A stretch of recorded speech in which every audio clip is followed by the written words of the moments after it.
Hi everyone, welcome back to my channel. I hope you're all doing really well. Today's video is something a little bit different for me because I haven't actually done a video like this before. However, as a Durham University graduate myself and knowing that Freshers Week is coming up in the next few months, and there'll be so many people out there who are looking forward to going to university, might be a little bit apprehensive about going to university, I feel like I have lots of advice and tips and tricks that might help you get through those important few days, few weeks at the very start where things can seem really uncertain. So this is a Freshers Guide to Durham University for 2020. So if you're interested, stay tuned and keep watching. Okay, so something that I feel like definitely merits a mention is when you first arrive at Durham University, you may find there are freshers reps in the streets banging pots and pans, and this may seem a little bit intimidating, but I promise you this is literally a welcoming. This is like how Durham welcomes people to start the university experience. So I know lots of people probably haven't seen almost anybody over the summer given the situation that we're all going through now, but when you get there, that might happen. Do not be intimidated by it. It's literally just a welcoming. Obviously, being basically socially isolated all summer, it can make you feel kind of like apprehensive potentially to get back into social situations, but this is literally just a welcoming. It's nothing to be feeling intimidated about. It's literally just like a traditional Durham way, so do not be alarmed. My second tip would be get to know lots of people once you get to Durham. I know it's so tempting to literally cling to the first people that you find on your corridor and latch onto each other like a limpet, but trust me, that is not the way to do it. You want to get to know a wide variety of people throughout your college and your course, and that is definitely the way to find a good cohesive group of friends that you actually get on really well with. The people that you're in a corridor with, I know that they do personality questionnaires, and I personally filled it out and I wanted to be a bit more adventurous in it. I was like, yeah, sure, I enjoy going out, but I actually hadn't really been out before then because obviously I was like 18, so I hadn't actually really been out on nights out, so I didn't really know if I liked it or not. So when I was like, yeah, like moderately enjoy it, as it turned out, I did not like going to clubs that often at all, and all the people that I was with loved it. So I was like, oh my god, what on earth am I gonna do here? So basically, please fill that out honestly if you haven't filled it out yet, because it could seriously dictate who you're placed with. But even if the people in your corridor are so nice, it's definitely worthwhile getting to know a wide cross-section of people, because the more friends you have at university, the better. Some of them will be interested in like sporty things, some of them might be interested in drama, and if you've got like a wide array of interests, it's good to have friends in each of those different niches so that you have lots of different people to call upon to have a nice time with. You don't want to heavily rely on just like a small group, because you know, people fall out and sometimes people sign houses without people, like it can happen. Cast your net wide, get to know lots of people, and then you'll naturally see who you gel well with. Okay, so my next tip is kind of like a fashion tip, but it's also kind of just like a life hack for Durham. Please, whatever you do, pack some flat shoes, and I mean for the nights out as well. Durham is a cobbly place, and if you were used to wearing high heels for your nights out before, trust me, Durham's not the place to be doing it. There are cobbles everywhere. Heels will get stuck in the cobbles. Although they say Durham is a city, it does feel like a big town with a cathedral, and from one side to the other it's probably no more than about 30 minutes walk, but it can be very hilly. It can be very like bumpy surfaces, so definitely take some trainers, some flat shoes, some Dr. Martens, whatever you have that are flat, definitely take those, because they will absolutely be a lifesaver for you. They will come in handy every single day. And also, as much as Durham is small, especially for your first year, the place that you choose as your college could actually be really a big deal, in the sense that if you choose one that's as far away from your faculty as possible, you're going to be in for like a lot of walking. Like basically, to get anywhere in Durham you can walk or potentially cycle. Personally, I'd recommend walking because the roads are super busy. But if you, for example, chose like Hillbead, but you are doing science, you would have a really long walk back and forth. And in Freshers, obviously most people are catered, so you don't really want to be doing that because you'll be going back and forth for like lunch, dinner, everything.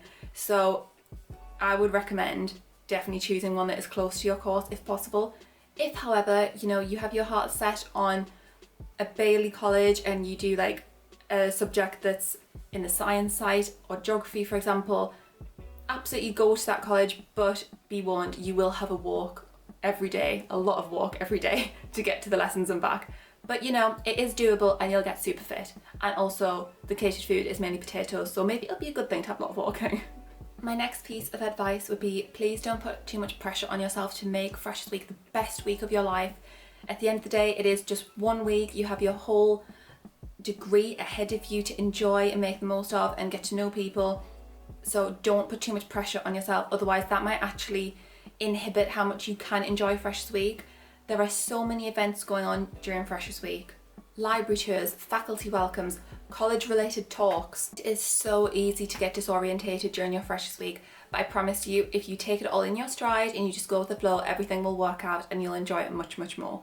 Another thing I would say is definitely be open-minded. So during Freshers Week, college will offer loads of different activities. Some of them will be to your cup of tea, some of them won't be. But if you do partake in lots of them, and even ones that you're a bit like, that's not really something that I would personally usually opt to do, it will introduce you to new people that you otherwise might not naturally meet. And you never know, those people might end up being some of your best friends throughout your university experience. So definitely do try things. If of course there's things that you literally are like, oh my god, I hate the sound of that, then don't force yourself to do it. Just fall in line with what you feel is you're comfortable with. But if it's something that you're kind of like not sure about but you think could potentially be fun, definitely do give it a whirl, because like I said, you'll meet loads of different people by doing that. So across the board at all the colleges, during Freshers Week, there'll be a college Freshers Fair, and basically that'll be an opportunity to sign up for college related societies, which that means only people from your college can go to them. And then probably during Freshers Week or in the first 2 weeks after Freshers, there'll be free taster sessions. This is a great time to go and try out any of the different activities, sports, societies, dramas at the college that you might potentially be interested in. Because like I said, this is the time where you can do it for free, see if you like it, see if you like the crowd of people who are also there. And if you do, there you go. You found a great thing to do whilst you're living in a college. Also, it's worth noting when you first go to these taster sessions, there is a high possibility, and I mean a very high possibility, that they will be packed. I remember when I was going to them, my college was St Mary's College, and St Mary's had a cheerleading squad and a dance troupe related squad, and I went to both of their intros and literally the rooms were both times absolutely packed. And I was like, oh my goodness, how are they gonna have like 100 people in the society twice a week? It's so overcrowded. It will not stay that way. Everyone is like bubbling with enthusiasm when they first go to university, but trust me, a couple of weeks in, people's true interest of what they're gonna focus on. So if your true interest is like a sport or dance and you go to it and you're like, oh my god, it's so packed here, I can't do this every week, there's no room to actually move, don't worry about it. Those people are not all gonna stay at the society. Some of them will. They'll be the people who are really interested in it as well, just like you are, and they're also people that you're probably gonna get on quite well with. So definitely do go back, do persevere, because as the weeks go on, people drop off. And sometimes, like, even if the society is really, really busy in the first term, in the second term after Christmas, lots of people just won't bother going back if they weren't that keen on like the performances or the events or whatever when they did them in the freshers term. So definitely do persevere and do go back, because it's very unlikely that it'll stay too crowded.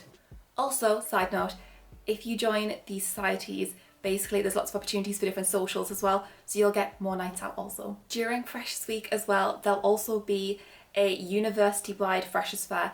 That usually goes on for at least 2 days because there are so many societies. So the really popular ones at Durham are typically rowing, rugby, because obviously it's rugby, and drama. There's about 20 different drama societies at Durham, so if you're into the theatre, into the dramatic arts, that's definitely a thing for you to definitely try out. There's lots and lots of opportunities, and there's also a theatre in the city centre and they do performances there as well. So yeah, lots of opportunities for the performing arts. Even if you're not into sport yourself, there are lots of opportunities both with your college societies that do sports and with the university-wide ones to go and just support the team of whichever sport it is that you're interested in, whichever ones your friends join. You can absolutely go to the matches and support Durham, and that's always like really good. The atmosphere is always amazing. And also It used to be on a Wednesday when I was at university. That was the sport night out, because Wednesday afternoon is for sport at Durham. So basically all the sports societies will either have practice sessions or they'll have actual matches against other universities around the country. So after that, to celebrate and to blow off some steam, that is the sports night out, and everyone used to go out after that. So that's also something to bear in mind if that still happens. I'm pretty sure it still does. It was basically a tradition. So yeah, Wednesday, sports night out. Also, I feel like because Durham's a collegiate system, and in your first year everyone is provided with accommodation, and the majority of that is catered accommodation. Everything's catered apart from Josephine Butler and part of St Cuthbert's Society. It basically means you're going to be embarking upon a diet of 90% potato. So if you don't like potato, I don't know what to say, because that is literally what the college food is like. It is potato in every single form. You'll find forms of potato you did not know exist, but truly they do. I don't even know what to say. A lot of potato. So basically, I would say, just for variety's sake, sometimes it is nice to like maybe go into Durham and like go to a cafe. There's some really nice cafes in Durham, some amazing brunch spots, and it's kind of like a rite of passage. You will end up going to some of them. They're so lovely. There is something about the cafes in Durham that is kind of magical. Like, they're really wholesome, they're really friendly and warm, they're fab places to hang out with your friends, and honestly, you will just love them. There's so many to choose from as well. Also, around exam time, the library gets packed, and a lot of people actually choose to do their revision in cafes and coffee shops because it is more relaxing, and also it's a change of scenery, and the smell of coffee will help keep you awake. So there's a lot of perks to go into the cafes in Durham. Above all, I would definitely say just go to university with an open mind, let the experiences come to you, enjoy them, take them for what they are, and just try to relax into it. You'll find that the further through the term you get, the more used to university you will become, and basically that is when you're going to start to feel more confident, you'll be more settled with a group of friends, and yeah, everything will fall into place, do not worry. Obviously your lessons will also begin, and then it's going to give you like a really strong structure. If you have an art degree that you are doing, you will have a lot of free time. So may I suggest padding that with some societies, because literally you may some weeks only have like 6 hours of tuition.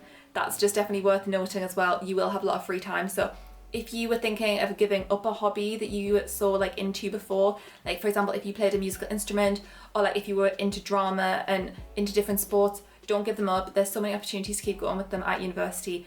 And if you do an art subject, you will have plenty of time to continue and become professional.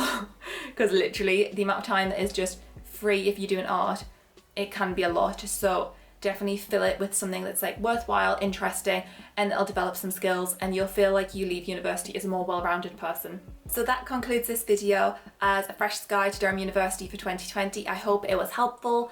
If it was, please do let me know down in the comments. And also if you have any other questions for me about anything at all to do with Durham, I will probably know the answer to it. Do leave me the question down below and I'll definitely get back to you on that. So that concludes this video as a fresh guide to Durham University for 2020. I hope it was helpful. If it was, please do let me know down in the comments. And also if you have any other questions for me about anything at all to do with Durham, I will probably know the answer to it. So do leave me the question down below and I'll definitely get back to you on that. Please do give this video a thumbs up if you enjoyed the Durham University content. And if you'd like any other content related to Durham University, going to university, what to take to Durham, what to expect from Durham more so. So if you do want any more of that, definitely just let me know and I can definitely crack on with that for you. Thanks so much for watching. I love every single one of you and I'll see you again very, very soon in a brand new video. Bye!